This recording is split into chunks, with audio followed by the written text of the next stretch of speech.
One thing you didn't see during the Versus rebuild with my dad was the nostalgia rush I had with all of the Wonderkids. Because the database itself was set on FM14, and it got me thinking, where are they now? Because a lot of them have had some very different trajectories to what that game predicted. Let's start off with Éder, Álvarez, Balanta. One of my favourite Wonderkids, I think, from around FM12 to FM14. He was fantastic. Now, on FM14, he was 20 years of age. So we can see by using Mr. Tiny's retro database, he is here at River Plate, which, to be fair, is where he is majority of the time that you would have found him in this era. Now, he is wanted, he's 20, he already has a very good base set of attributes. He looks really good, and as a left-footed centre-back, he was one of the best around. Now, I think what would make it quite interesting is to see what he was like at the end of the 5 years of the retro rebuild and see how they have developed then have a look at what he's actually done in real life, and then finally have a look at each player, how they're rated on this year's FM. We might as well, so let's start with Balanta. Okay, so on the retro rebuild database that we used, after the 5 seasons, he was at AC Milan. Now, I noticed this happening during the rebuild itself, and he went for £10.75 million pretty much in the first season. And he developed really well, as you can see from his attributes. He's a really good defender. 19 for marking, 16 for tackling, really good mental attributes, decent physical attributes, age 25. So, in the game, he wasn't rated as like world class, but he was still very good, to say the least, and his value 132 to 185, I think, in FM14 would never have happened because money like that wasn't around back then. But let's have a look at what actually happened in his career. Balanta stayed at River Plate for another 2 years before moving to Basel in 2016, where he stayed put in Switzerland until a 2019 move to Club Brugge in Belgium, where, interestingly enough, he actually changed position from more of a centre-back to a more prominent defensive midfielder, which he was capable of doing in FM14. And he still is a Club Brugge player. However, during 2023, he made a move to Schalke on loan in January until the end of the 22-23 season. And Balanta also has just 9 caps for Colombia. Nowadays on Football Manager, it seems like Balanta's dropped one of his names, the Álvarez part of the Éder Álvarez Balanta. He is 30 years old now, and he's okay. He's a better player than what some of the people on this list is going to be, but it's weird how he's like progressed into midfield. He's slower, and yeah, he's just not good technically compared to what he was in the previous games, especially on that retro database. So, I mean, he's still good. He's still somewhat a success, just maybe not as big a success as what Football Manager made him out to be. And I'm not going to put some of the Wonderkids on this list that turned out to be huge successes and you all know who they are, because that would be pointless. I mean, imagine telling you where Paul Pogba is right now. Actually, that's a little bit more controversial than what people would like to say. But anyway, Balanta, here he is, Club Brugge. He's had an okay career. It's not gone amazingly, but he's probably better than some of the people on this list. Now, what about Yassine Benzia? Now, I remember when this man burst onto the scene in FM14 in Lyon's under-19s. As you can see here, 18 years of age, and he has amazing technical attributes. And everything was set for this guy to be amazing on the game. If you were having a long-term save, you would try and sign Yassine Benzia. He would be a little bit expensive, but if you're one of the top clubs, you'd try and sign Yassine Benzia. He's both-footed pretty much. He was very good indeed, technically absolutely mustard. But how did he do? Now, in the 5 years of the retro versus rebuild, Yassine Benzia stayed at Lyon. And he has developed. You can't deny it. The technicals look really good. The physical attributes look really good. Mental's not quite so much, but he's still only 23. No caps for France, but France always have a very good team. It's hard to break into that team, and he's developed some nice player traits. Across his time through the Lyon squad, he just basically broke into the first team, scoring 3 goals in 19 appearances, or from the substitute bench as well. So he's one of these neglected players that need first team football to become what he could potentially be, because he's still nowhere near his potential according to my scout report. And I feel like Benzia is one of these players that Football Manager players of FM14, maybe even a little bit earlier or even 15, can tell you a lot about Benzia and how maybe he changed your save. But if you didn't play Football Manager, I bet you've never even heard of Yassine Benzia, so let's have a look at what he's done in his career. Well, he actually made 38 appearances for Lyon before moving to Lille in 2015 for €1 million. He didn't quite cut it there and moved out on loan to Fenerbahce for a season, as well as Olympiacos, again on loan, before moving to Dijon permanently in France for another 3 seasons. Once again though, he was shipped out on loan in Turkey before making a permanent transfer to Karabag in Azerbaijan in 2023, where his form has actually picked up. And that's where we find him on this year's Football Manager, at Karabag in Azerbaijan. He's now Algerian because he has a dual nationality, France and Algerian. And we can see his attributes, they're pretty much worse than what they were when he was an 18-year-old wonder kid in the retro database. There's like obvious symmetry there because the dribbling and first touch technique and vision's there.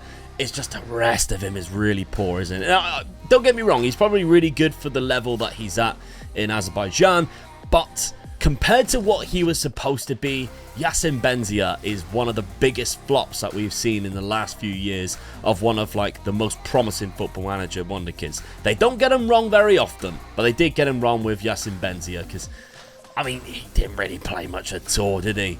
From his days at Lyon, he didn't really play much at all. It's a shame. Now, as many of you know, I do a bit of wrestling in my spare time, and if you didn't know that, what did you think that was? Anyway, I have started up my own promotion with a good friend of mine. It is a non-profit promotion, meaning that all profits will go to a charity. We have selected the Plymouth Hospitals charity with the Keep Me Close Foundation, which helps premature babies and their parents find accommodation while they're in hospital. It's a really amazing charity, and that's what we are focusing on. All the profits from our wrestling promotion will go towards that. Now, a lot of you obviously don't live in Plymouth and can't come to the event. If you'd like to still come to the event, there are still tickets. It's March the 9th in the Salt Ash Social Club, which is just outside of Plymouth on the edge of Cornwall and Devon. But anyway, if you want to go to the event, I'll leave a link in the description for tickets. They're only like £10 each. But if you cannot make the event, but you'd still like to support the charity, there's also a donation page. We're trying to raise as much money as possible. You guys can really help that. So honestly, if you do decide to just have a look, you want to come and watch the show, amazing, that'll be class. Hopefully we can record it and get it online so you can still see my match. But if you just want to donate, there'll be a link there. Thank you very much if you decide to do so and support. The next player we're looking at is Juan Fernando Quintero, 20 years of age in the retro database. I believe for a couple of seasons he was absolutely fantastic, especially the growth that he had. And we can see here at 20 at the very start of the database, he's probably one of the go-to wonder kids that you'd pick up if you had a bit of money. He's at Porto. He's roughly valued about £25 million here. They have only just picked him up, because I think I remember when he was at Envigado, he was really good then in the previous versions of Football Manager like 12 and 13. But here he is, an FM14 database, 20 years of age, and he's unbelievable, isn't he? Now, you kind of, if you've watched the retro database, you kind of know where he ends up, so sort of spoilers ahead. Yes, the poor man ended up on my dad's Real Madrid team. 25 years of age, a lot of growth that's in there. He looks absolutely phenomenal, doesn't he? My dad managed to pick him up for £44 million. He used him quite sparingly. A lot of the times it was off the bench, but he did develop a little bit, and he was quite helpful for my dad, really, as a backup, I believe, to Isco. So, a really quality player, but I don't think I know where he is right now. So let's find out what he's actually been getting up to in real life since FM14. No, he was a Porto player for 6 years until 2019, but enjoyed spells at Rennes in France, where he featured 12 times, Independiente Medellin in Colombia, where he actually scored 13 times, and finally River Plate on loan, but then made the move there permanently. However, that just only lasted a year, and again he moved to China with Shenzhen for a season, back to Colombia to Athletic Junior for just 6 games, and finally in August 2023 to Racing in Argentina, where he played 14 games since and scored 5 goals. Quintero is one of those players that I absolutely loved in that time around Football Manager. I always tried to sign him because he was always amazing. It's a shame to see that he's never really found a place to call home. As you've seen, so many different moves in his career, and you can see the remnants of the player that we were supposed to have had, but maybe he fell off physically. Now, I'm not saying it was the cause. Maybe some people who have seen his career a little bit more than I have, but just from the pictures alone, I feel like he didn't really take fitness too seriously, if you get what I mean. And I think even from that picture, you can kind of understand what I'm referring to. Maybe he liked to enjoy partying a little bit too much, but that career is mental. How many different clubs in the space of like 4 years is crazy. Now, I remember when he went to River Plate, and then when I found out he wasn't at River Plate anymore, I was like, oh, okay. Maybe he thought a move back to Colombia would be amazing. 6 games later, it wasn't. So he's now kind of found a home at Racing Club. You know, good amount of goals in a short amount of games. Let's hope he finds a home there for the rest of his career. What about, though, Maximilian Meyer? Now, there seems to be a lot of attacking midfielders on here. He was another one who was really bloody good. And Schalke had about 7 players who you could pick up in FM14 who were Wonderkids. They were just really a Wonderkid factory back then, just spurting them all out. And then if you see what Schalke's done in the last 3 years, you understand that either they weren't very good or Schalke never really made the most out of them. They had the likes of Draxler, of course, who moved on. But Meyer, going back to him, he was a centre attacking midfielder, 17 years of age in FM14, and a lot of people had some good things to say about how his career was going to go. And straight away, you can see, again, the technical attributes that he had here for passing technique, dribbling, first touch. He's a really tricky like David Silva type of player. That agility, but not a lot of pace or strength. So both footed as well. He was kind of what you would hoping to be Germans were probably hoping he'd be the next Mesut Ozil at the time. I don't think it really went that way though, because I remember him in the Premier League at Crystal Palace, I think. But let's have a look at his career anyway. Let's first look at what he did in this database in 5 years. I mean, Meyer didn't really do anything, did he? Schalke, still at Schalke, 22 years of age, 5 years later. Didn't really develop at all.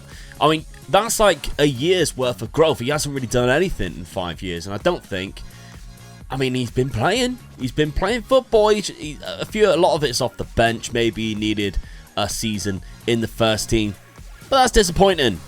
Is it as disappointing as what he actually did in real life, though? Like in the simulation, he stayed at Schalke for some time until 2018, that moved to Crystal Palace, where maybe I was harsh because he actually played 46 games for the Eagles, and mainly in the Premier League. Then again, he moved to Cologne in January of 2021 for a free transfer, and just 9 minutes later, went to Fenerbahce on a permanent deal, and after 5 games was shipped out on loan to Midtjylland in Denmark for another 8 matches. He moved to Swiss side FC Luzern in August 2022 and has actually played well, getting 15 goals in 46 appearances. And that's where we can find him in today's database. I mean, Luzern is obviously not where we all anticipated Max Meyer to be, but if this is his level and he's happy there and he's scoring goals, he's enjoying his football, so be it.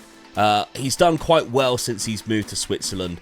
Attribute-wise, I mean, you can kind of see where Football Manager was coming from.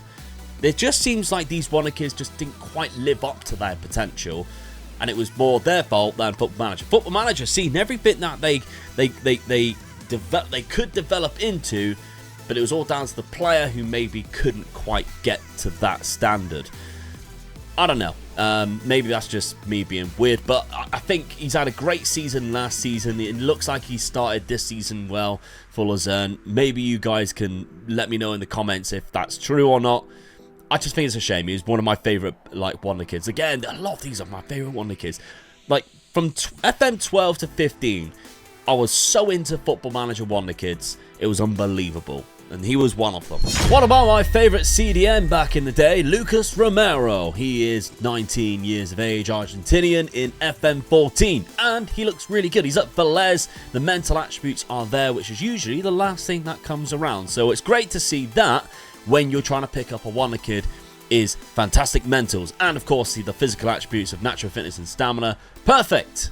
Comes seats, gets boy, marks opponents tightly. He's a really good break-up play centre midfielder. However, he didn't really have the career that I so wished he did.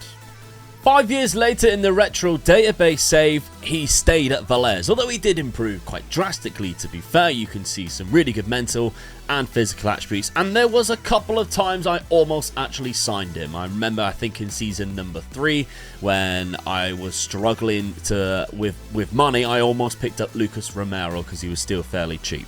But let's have a look, because his career, as I said, I just wished he was come to the Premier League or something. I just wanted to see him. I love this guy. Again, he stayed at Valais for a while before moving to Cruzeiro in 2016, playing 84 times for them in 3 years, before moving to Independiente back in Argentina.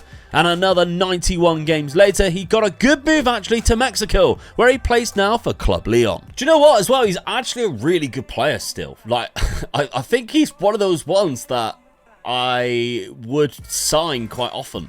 I don't know, maybe I need to sign him a little bit more, because he has fantastic mental attributes. Again, as like a defensive midfielder, he still has great natural fitness and stamina, so even though he's only 20, he's 29, in a few years time he'd still be good. And he has decent technicals for marking and tackling, so as like a ball-winning midfielder, he could probably play for quite a few really good European sides if you manage to pick him up. I am disappointed that he never made a big European move. I'd like to have seen what he could have done. But I don't know whether that's like by his choice. Obviously, I don't know him. He might have just decided he wanted to stay in South America for a while and play his trade there, because he did quite well. Like he played for a few really good clubs, and he won the CONCACAF Champions League with Club Leon last season. That was amazing for him. He's done actually quite good for certain clubs. So yeah, I mean, Lucas Romero, fair enough. And that was 5 Wonderkids from FM14. Where they are now. I just explained it. I just shown you where they all went, because I was curious, and I hope you were curious too. And I hope it brought you a bit of nostalgia today, because I really enjoyed reminiscing about those players and how much they brought me joy through previous iterations of Football Manager. And I wonder what Football Manager Wonderkids in this day and age will be looking at in 10 years time, going, oh, what a shame. What happened to Jude Bellingham? I doubt it's going to be Jude Bellingham. But anyway, I hope you enjoyed it. Remember, me and Dad are taking on loads more challenges. We've just started Glory Hunter. I'll put episode 1 up on the screen right now, so you can click and watch it if you have missed it. But of course, once again, if you can support my new venture into my family non-profit wrestling show for the charity, please consider donating. Or if you can get to Plymouth, Saltash, please come and watch on the 9th of March. I'll leave all the links at the top of the description. Thank you very much.